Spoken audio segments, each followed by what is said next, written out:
Well, there's going to be another investigation into the RCMP pension scandal.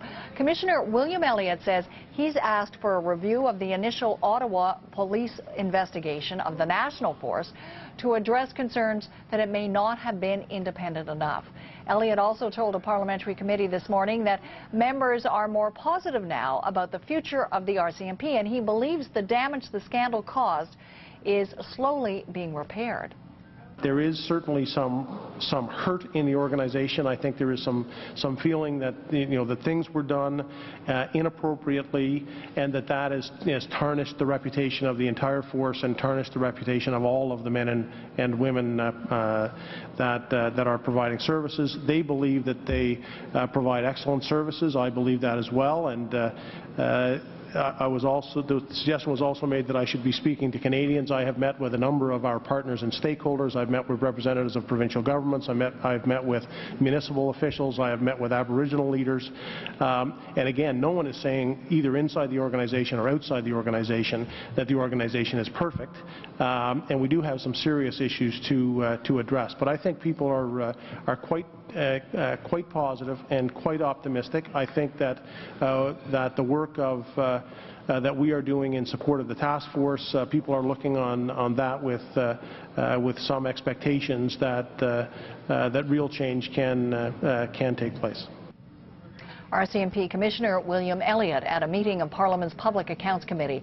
Joining us now with his reaction to Elliott's remarks is a member of that committee, Ontario Liberal MP Borys Wrzesnewskyj.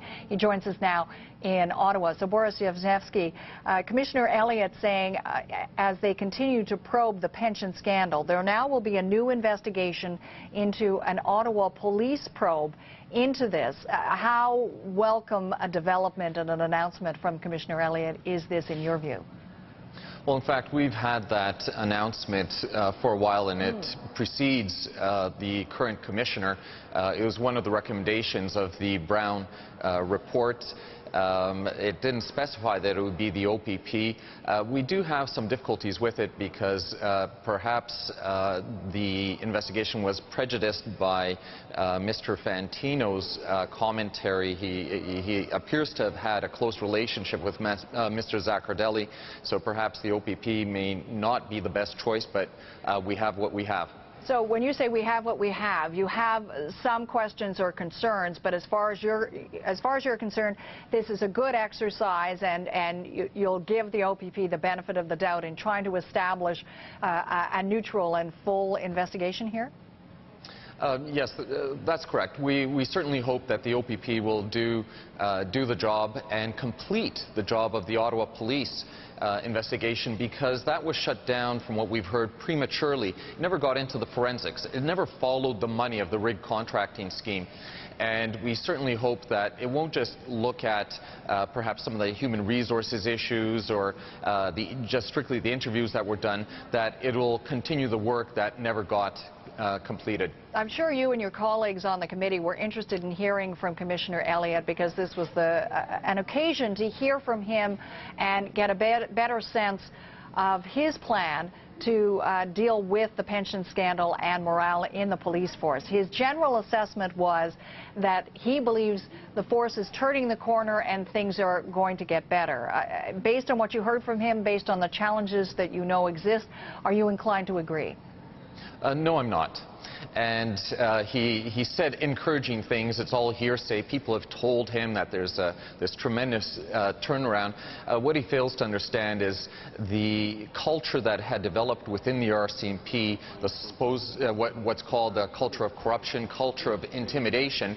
The rank-and-file members were used to telling the commissioner what the commissioner wanted to hear. That's the culture that you had under Mr. Zaccardelli, and we've heard that when he heard things he didn't like, there were punitive transfers, etc. So I think that's a rosy conclusion on his part. What we'd like to see is a substantive investigation done.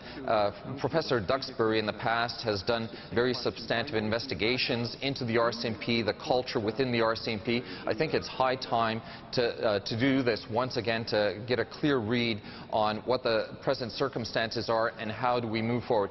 And there's no doubt that Mr. Elliott is highly qualified. I'm not sure that his qualifications are the ones that are needed for this historic opportunity to fix the RCMP. And we addressed some of that during today's committee meeting, and he got a little testy about it.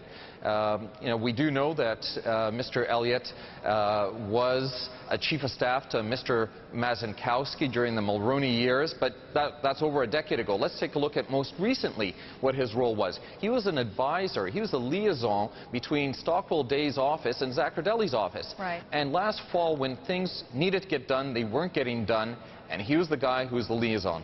So he is the new man. He has this new job, a new challenge ahead.